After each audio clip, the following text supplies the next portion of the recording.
Tras un año de COVID, Aragón acumula más de 100.000 casos positivos, más de 3.300 fallecimientos. Algunas de las personas que han sufrido la enfermedad siguen padeciendo las consecuencias incluso meses después de haberla superado. Es lo que se conoce como COVID persistente.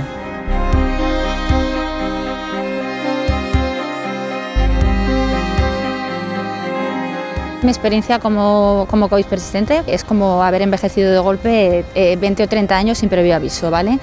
De hecho, un deterioro de salud bestial el que sentimos. Y todo empieza a raíz de una infección, en principio atribuible al COVID, al SARS-CoV-2, que en vez de recuperarte en las 2 o 3 semanas de rigor, pues sientes que tus síntomas persisten, que sigues con esa sensación de que no estás bien, de que tienes unos síntomas iniciales y que a ellos encima se van sumando nuevos síntomas de una forma fluctuante que va y viene, sobre todo cuando intentas hacer una vida normal, ¿vale? Esa sensación de debilidad y que no te recuperas. Nerea Montes tiene 44 años. Es médico intensivista en la UCI y padece long COVID o COVID persistente. Una patología reconocida como enfermedad por la Organización Mundial de la Salud y que le ha impedido volver a su vida normal. Se desconocen sus causas y por eso la plataforma Long COVID está apoyando la investigación sobre por qué esta enfermedad puede cronificarse en algunos pacientes.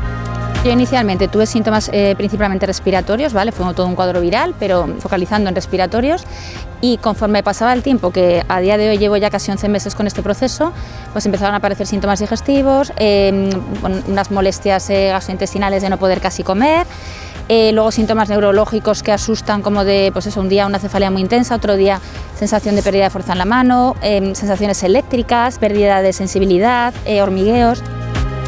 Un estudio del King's College de Londres señala que en torno al 10 o 20% de las personas afectadas por COVID desarrollan COVID persistente, en su mayoría mujeres de entre 36 y 50 años.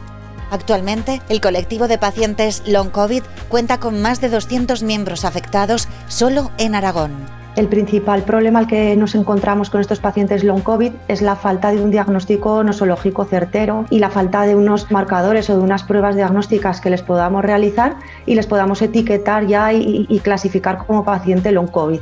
Este es el principal de los problemas. Por eso, desde SEMS, la Sociedad Española de Médicos Generales y de Familia, estamos elaborando una guía clínica que es un consenso de criterios de actuación para que la asistencia que les podamos ofrecer sea unificada entre todos los profesionales sanitarios.